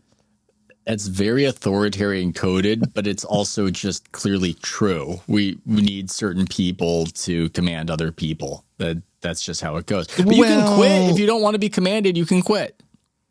So this is okay, but you can also have I understand what you mean, that like you need to have organizational structure for anything to happen. Yes. And that is a hallmark of civilized society. I mean, one must always, is the thing here, always have people in every situation. One must always have people. It's a bad phrasing.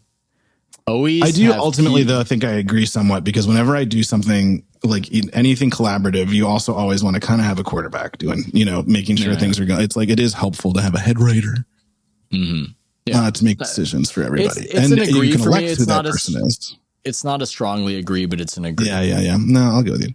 All right. You want an old timey question coming down the pike right now? Abstract art that doesn't represent anything shouldn't be considered art at all. Where is that one coming from? I'm going to disagree. I don't have that hard a take on abstract art. And if it's a cool enough piece of abstract art, I'm fine with considering it art. That's all right by my measure. Yeah, well, as Mays points out, this podcast is finished then, if that's the yeah, this abstract art we're making. Yeah, I mean, I disagree. I guess I would go strongly disagree, but I also kind of don't think that exists. I think there kind of is no such thing as abstract art. I don't think that doesn't represent anything. I think anything that anyone makes does represent something. So I think it's an impossibility. They're trying to bring conservatism out of a respondent who's mad that an artist took a photograph of a chair and put it up in a gallery. Yeah. All right. Next one. In criminal justice, punishment should be more important than rehabilitation. Ooh, I get to indulge my little fascist side right here. So you disagree. I strongly agree. You strongly agree. Punishment. Yeah, but I think it doesn't work. I think that's too utopian to think that you're going to rehabilitate people. Some people you can rehabilitate, and that's good. But so you should. Well, yeah, if you can. But as a competing value, if I have to choose one value over the other, I think the punishment is really the more important value to somebody who's abusing fellow citizens than the rehabilitation, because we can't count on the rehabilitation. We can't count on the punishment or just taking them. But what's the point of the punishment if it doesn't lead to rehabilitation? Protecting people by taking the abusive person out of society on a timeout or extended break. So you think it's more important that they're taken away than that they're rehabilitated? Well, it really depends on. Because what about when they come back? If you're only punished and not rehabilitated when you come back, aren't you going to be bad again? Well, let's revisit my death penalty position, and you can see how this all maps out. Kill them all. One tiny infraction, kill them all. I don't know. I disagree. I think that punishment should not be more important than rehabilitation. I think you can make an argument that both are important. But I think without rehabilitation, you're just going to, you know what I mean? You're just going to end up, nothing will happen because of the punishment. Well, I think the next question will answer some of my thinking on this. So how about you read that? All right. Well, wait, where are you at on, I need to put something down. Disagree, agree, or strongly stop trying to copy. We're not merging. You're doing your thing. I'm doing my thing. No, we're merging. No. I'm merging. Oh my God. I'm trying to come to consensus with you. Fine. Disagree? I would go agree. I'd go agree. I'll play back a little. All right. You read the next one. It is a waste of time to rehabilitate some criminals. I mean, I think, strongly agree. I mean, some criminals cannot be rehabilitated. That just seems evident. I guess some does a lot of work here. Like Hannibal Lecter. Like, I don't know. Like, what? Yeah. If there was some criminals that can't be rehabilitated. It's a trickier question for you if there's no sum. If it just said it's a waste of time to rehabilitate criminals. Yeah, no, but some means like, I mean, I'm sure there's a bad boy out there who really needs to fucking stay locked away. Yeah, I mean, come on. There's some people cannot be rehabilitated. You might be surprised by the answer to my answer to this next one. Mm-hmm. Okay, the business person and the manufacturer are more important than the writer and the artist. What do you think, Ethan? I disagree. I think that we're a rich tapestry. We've got our different roles to play. And the writer and the artist often convey important cultural memes about what our society is about. And I mean, politics has been changed by technology, by the business person and manufacturer, but it's also been changed by the writer and the artist fairly significantly. So I would also argue that I would say strong, but also the business person and the manufacturer have nothing to manufacture or do business about if there are not writers and artists. They in many cases, I don't know about that. Those are interlinked. Manufacturers manufacture things that are designed and things that are divined up. That's a good point. That's a good point that often there's a writer aspect of it, and Steve Jobs was an artist in his own way. But yeah, I understand the idea that we need economic functionality maybe as a baseline. And I can understand why somebody would say agree to this question, but I'm going to say disagree. All right, I'll keep it.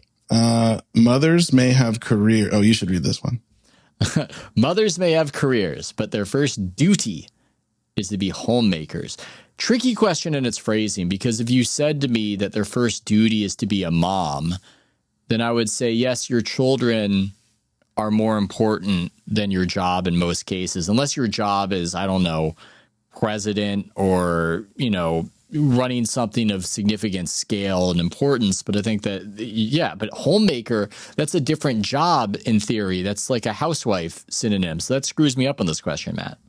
Yeah, I also agree. I think actually at this point as a culture, don't you agree that it's more important? Like, isn't your first duty to your children and your family, and career is subordinate to that? Yeah, like I think anybody would agree. And homemaking is like this. So anyway, so you would go strong disagree? No, because I think they mean being a mom. But they don't. But they must be. They say they may have careers, but their first duty. So they're talking about your duty as somebody with a career is to be homemakers. Homemaker means something. I guess I'll go disagree. It's very strange. I'll go disagree. Okay. Maybe a point of a disagreement on this. You come around the bend right here. You can read it. Almost all politicians promise economic growth, but we should heed the warnings of climate science that growth is detrimental to our efforts to curb global warming. I'm going to go disagree. And I know that you're far more,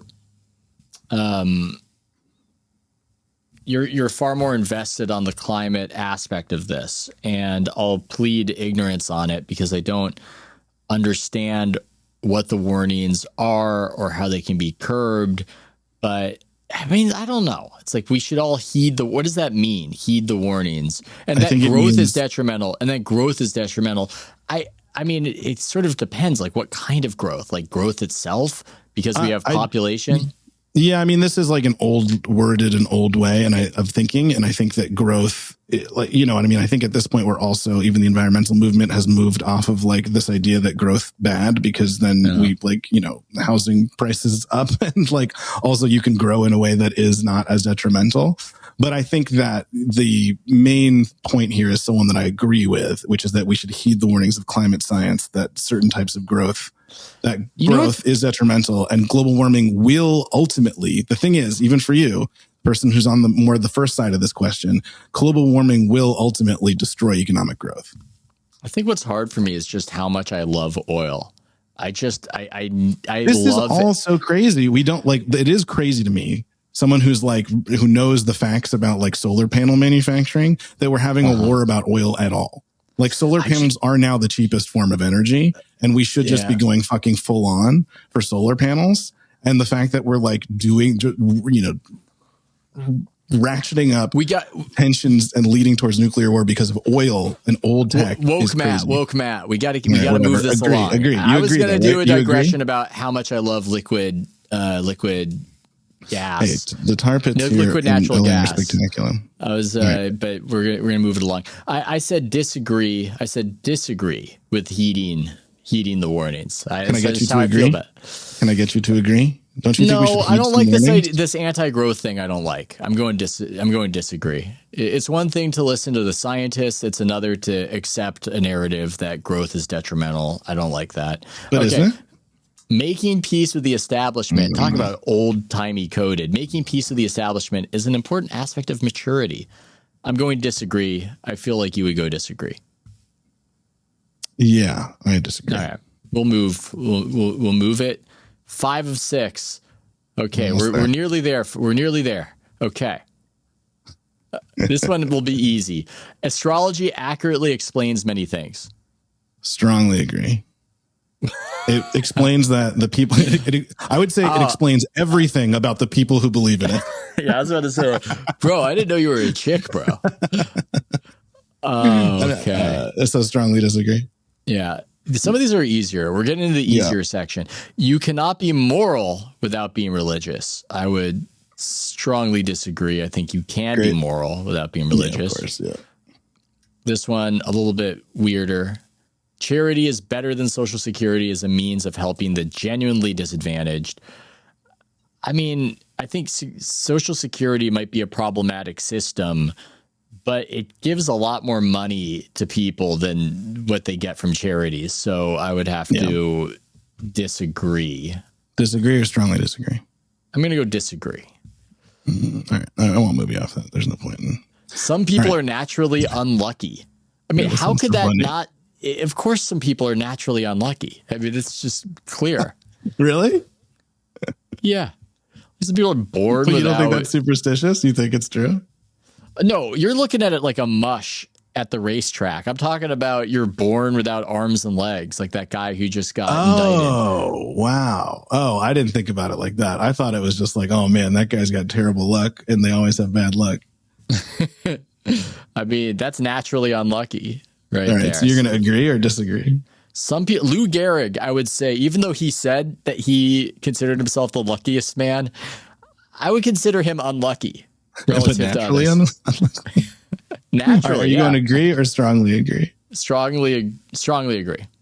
Strongly agree that some people are naturally unlucky. This is too dumb not to just go along with. But all right, it is important that my child's school instills religious values.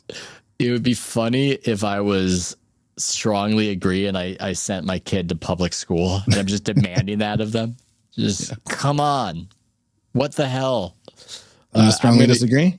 Yeah, I would strongly disagree. All right, and this is it. Last page. Finally, a look at sex.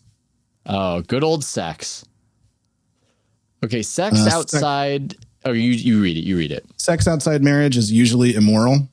Strongly disagree.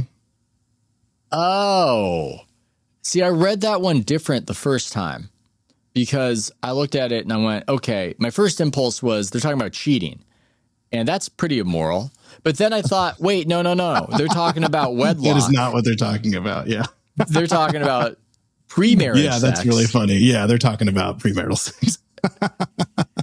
That is really funny because I do agree with you too that, it's immoral to cheat on your spouse, but that's not what this is asking. But they're saying usually. So they're talking about, if they're talking about premarital, then I'm going to go disagree.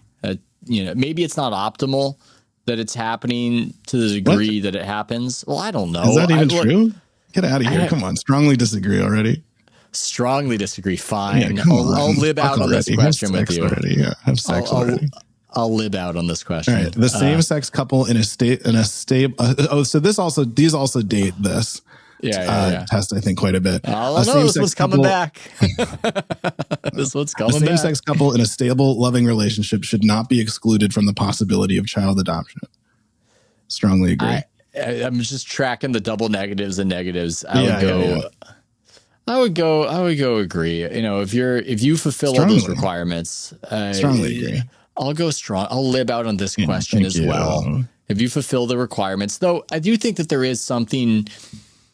Like there is a fair argument that it's optimal to have a father and a mother and to have those two different influences. But if it's going to be a situation where a child wouldn't be afforded a loving, a loving family or support system, then they shouldn't be denied it. And so I'll go strongly. I'm not even going to go down this path, but obviously I think everybody probably knows what I believe. But also, I also do want to say, I think in plenty of same-sex couples, they do think that it's good to have an outside influence of the other sex. I think that is absolutely in dispute. And I think we're agreeing on the same thing here. Yes, pornography depicting consenting adults should be legal for the adult population. Now, I'm going to go agree, but this is a little like the gambling, where if the government took it off the table and banned it, I'm not fighting it.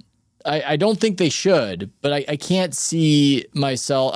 Part of me is going, maybe we should see what it looks like if we try that. I thought you were going another way, which is that pornography should be legal, but it shouldn't be like, rammed down our throats like gambling is now. We shouldn't like ramp up all the way on that sucker and just like have ads for porn and everything. But anyway, so I go agree to. I think we're at the same place and we're so close to being finished. So let's keep going here. What goes on in a private bedroom between consenting adults is no business of the state. It's a very old-timey phrasing for the gay marriage debate. And I think they're talking about gay marriage, but the phrasing is odd because it could also include cooking meth. It could include a lot of things. It could include strapping a bomb to your chest. I'm going to go with agree, but just because I think they're talking about being gay. I think so too. And I'll go agree. But I do think there are limits to what consenting adults should be doing in a bedroom. Yeah. I would say so. Planning a school shooting is not something. It is the business of the state. You want to read the last two? Yeah, me or you? You. No one can feel naturally homosexual. That sounds like a YouTube video. That's the title of a YouTube video. This is a strange look into the year 2000. So strongly disagree for me. Yeah. And this last one is so funny. I mean, we really were having such crazy debates in the year 2000. These days, openness about sex has gone too far. I'm going to agree. I have been shifted by all the polyamory. Poly people are so annoying. And the thing is I agree. Yeah. Okay. Now the reveal of what have I been shifted? We're about to see to what degree. Oh, I'm now. I am now perfectly on the dot. Really? Between the left and the right, but a little bit shifted towards libertarian. Wow. I have our joint one, which I still tried to honor as us being a little bit lib left. I was too libertarian to join you, Matt, on that. I'm sorry. I would have really joined you otherwise. And we couldn't even like do a test together. That was the main thing I wanted to see if we could do. Okay, let's. I want to take a screenshot. The easiest way for me to show this is stupidly taking a photo and putting it up on my screen. I don't even know how to add to the chat that we got. All right, here, Ethan. Here's us. Here's us together. I'm there, but right on. This is not great podcasting for those who can't see. It's terrible. Is horrible. And but others have to do like a presentation, and that's annoying and shit like that. Yeah, I'm gonna text me yours and I'll just do the same thing. Okay. So that's interesting, Matt, that you wound up on the joint one in a reasonable place as opposed to the decapitate billionaires place that your heart wanted to wind up at. You talked me down from decapitating billionaires. Yeah, But I mean, I guess this makes sense. What did we think otherwise? Oh, wow, look at that. That's really funny. You're right in the middle. Your version of us, your belief of us is right in the middle and a little libertarian. It's a reasonable man. But it's interesting. Neither of us in any of these tests have been authoritarian. No, I take from it that I'm a centrist. Now, the final reveal is what the hell are Anthony Mays' politics? Mays, did you take it? Yeah, I took it. Oh, wow. Here's mine. So I'm less Matt than Matt. Nice. I'm less Matt than Matt. So I'm a less Matt. So you're more left libertarian, but is what we get. I mean, my biggest gripe with this entire situation is, as usual, the questions themselves. Yeah, parsing the questions, trying to figure out what they're trying to ask, what the keyword is. And I also was fooled by the outside of marriage one. I thought that was That's cheating. Really funny. It didn't occur to me, but I can totally see that reading, and that's a really funny reading. I mean, maybe you guys are more concerned about. I guess that could be an after as well. If your spouse dies and you have sex, is that immoral? That is true. That is outside of marriage. Well, and it's also, I don't know if you've seen this, Matt, but what's really taken off are these little AI fruits sketches where there are these little animated sketches of these fruits that are popular on Twitter, and they're all cheating on each other. So that's what was on my mind. That's what was tainting. And that's okay. If they're fruits and they're outside. They're really dark, these sketches. They're insanely dark. I actually worry about humanity more so than I worry about expressionistic art. So, yeah. So Maze is left libertarian, not crazily so, but Maze, were there some that you like significantly disagreed with the way that we were going? I mean, I significantly disagreed with Ethan saying, in theory, it would be this to a theoretical question asked about theoretical situations, and then saying a different answer. But the one that I thought was one of the ones I thought was funny was the frictionless government one. It's absolutely true. It's like if a dictator or a royal decides to do something, they get it done. I know, but Ethan is so like triggered by the Democratic Party of California that he couldn't see what the actual question was. I gotta say, Matt's Chinese example really swayed me on that question. It's literally what the whole question was actually asking about. Yeah. No, that one swayed me. Schools training people for jobs, I think on the whole would be more beneficial. I think I don't think that there's no argument to that, and I do think that that's something that maybe we should keep in mind. But as I said, I think if you're trying to hit the target, you're going to miss a lot of things that have never come up again in my life in school. But I did want to ask Matt: have you ever taken the Scientologist test? You know, yes, I got because I didn't know what it was. I was like a teen and I was walking around Balboa Park. This is you thought you were doing a podcast. This is what the podcast is actually about. Because the last 3 minutes, I'm going to pull you in right now. What is it like? Do you often find it was a lot of like, are you sad? Yeah. Do you find yourself joyless? Yeah, like that kind of thing. Yeah. No, I held the little rods, and it was like my girlfriend at the time was next to me, and we were in like a bad space, me and her, and I was sad, and I kept going. But also, it's unclear to me how much those like the little e-meter or whatever. I guess it like does your electronical pulses or whatever. We're coming through that day. My favorite is I trolled every question. Because after like question 3, I'm like, they just want me to say that I hate my life and that I'm sad. So I just answered the complete opposite side of the spectrum every single time. And then they sat me down for the like, let's review your test and see how good you feel. And they're like, you're doing well. Would you like to be even better? Wow. Join the Scientologist. And they still mail me their catalog to this day. Yeah, because you're top talent. You could be one of the man. You could be one of the main guys. Oh, the suicidal ones. Those are the ones that we're going to pick up. Yeah, you could be. But this was not quite Scientologist level test. That's my thought. Well, Matt, I'm impressed we did it. I'm impressed we did it. I don't know if we're going to get complaints or if people will appreciate the intellectual journey and think about their own politics and how they do I'm curious things. Too. Yeah. Thanks for going along with me on this one, though. I thought this was like a fun thing to try to do.